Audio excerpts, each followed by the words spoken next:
Okay, Tiff, looking at the camera. All right.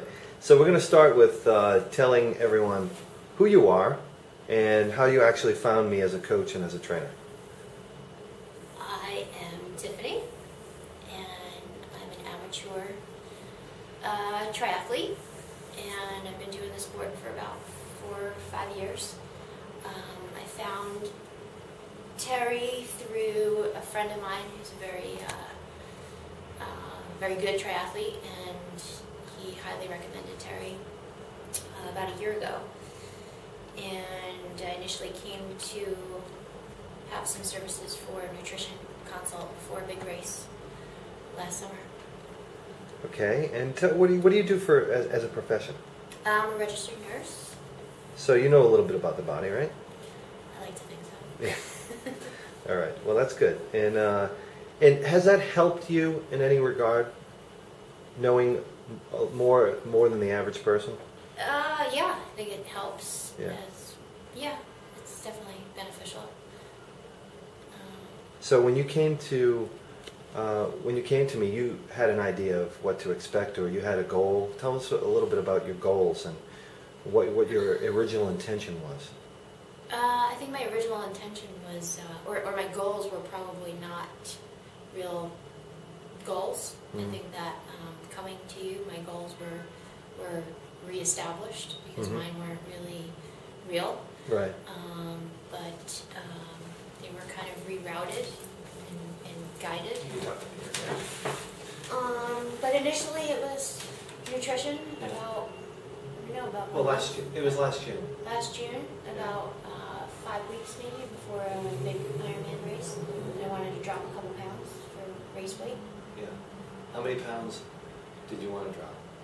Like 5. Okay. Well, to the average people out there that are probably watching that are going to be involved with any sort of weight loss program, they're shooting for more than 5 pounds. But the way this is relevant to video is that Tiffany had stomach-related problems that affected her ability to recover. It affected her confidence. It affected many aspects of her emotional life as well as her performance.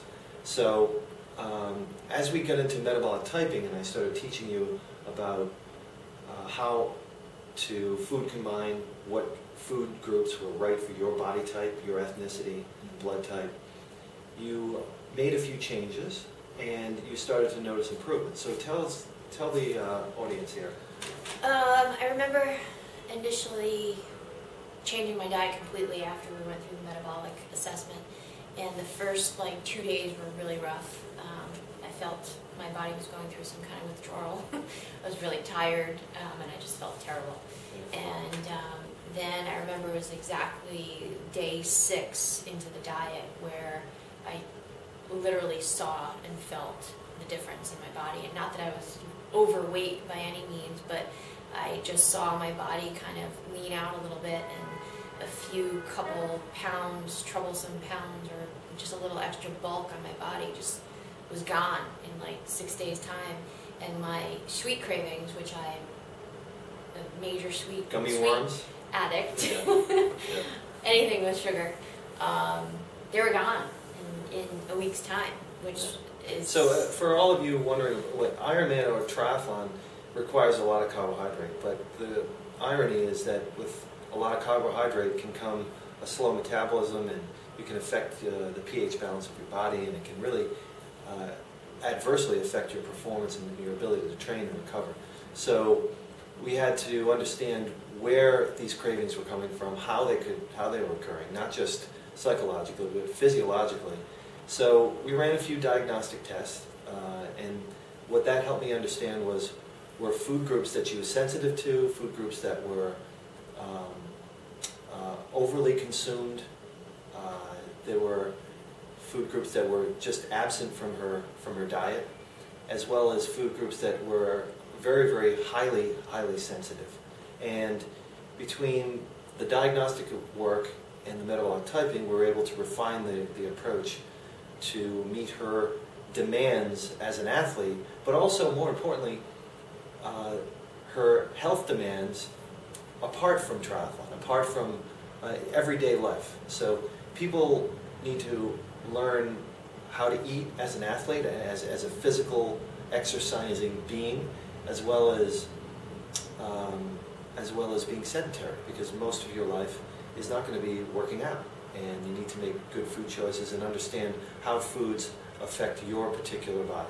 So we're going to get into how metabolic typing is combined with the physiology of training. You know, the training effect that she was trying to look for was to improve power, improve speed, and we're going to show you some exercises, particularly with the bike.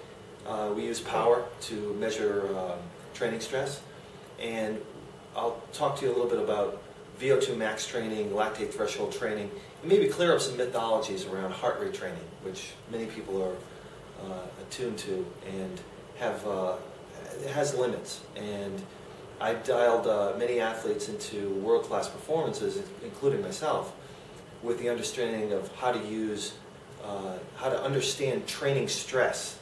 And it can be used with heart rate, but we use power measurement and velocity measurement with running and swimming to create the right training regime for her and for anyone. So let me just take a little pause right here. Okay, let's just see.